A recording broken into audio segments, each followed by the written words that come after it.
L'homme ne vivra pas de pain seulement, mais de toute parole qui sort de la bouche de Dieu.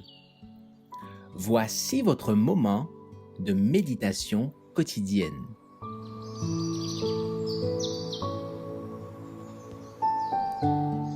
Maranatha. Le 18 janvier. Un chemin meilleur et plus noble. Lavez-vous et purifiez-vous. Ôtez de devant mes yeux la méchanceté de vos actions. Cessez de faire le mal. Apprenez à faire le bien. Ésaïe 1, versets 16 et 17.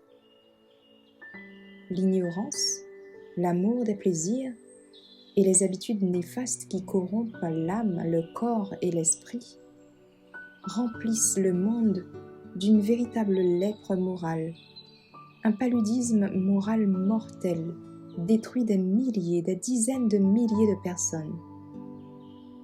Beaucoup sont plongés dans le péché.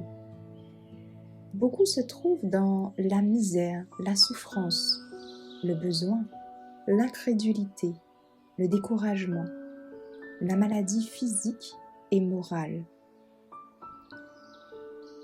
Ils aspirent à trouver le baume qui pansera leurs blessures.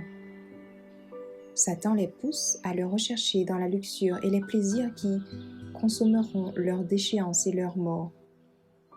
Il les tente avec les fruits de Sodome qui se changent en amertume dès qu'ils portent à la bouche. Ils dépensent leur argent pour ce qui ne nourrit pas, et ils travaillent pour ce qui ne rassasie pas. La condition actuelle du monde m'a été dépeinte sous de bien sombres couleurs. L'immoralité règne partout. La licence est le péché particulier à notre époque. Jamais le vice ne s'est affiché avec une telle insolence.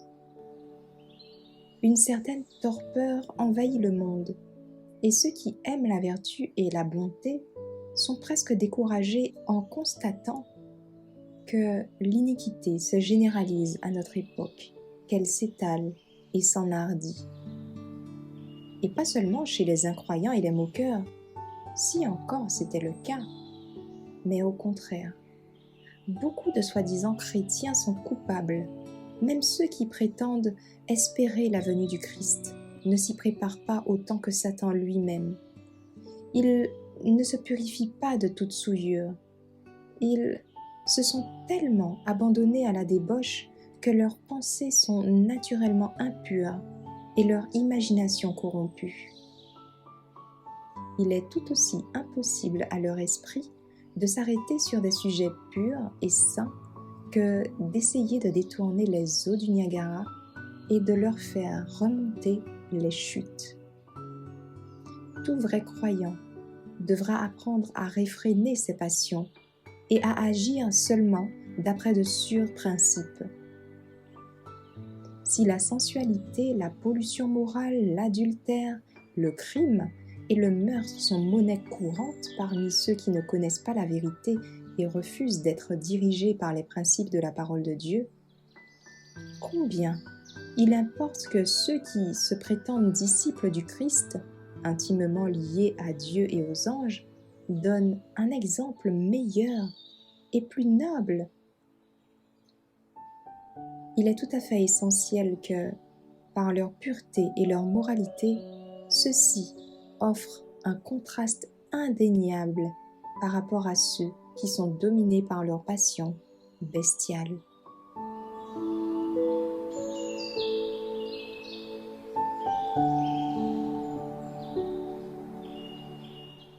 Merci d'avoir écouté cette présentation. Assurez-vous de nous rejoindre demain pour votre moment de méditation quotidienne avec lereste.org.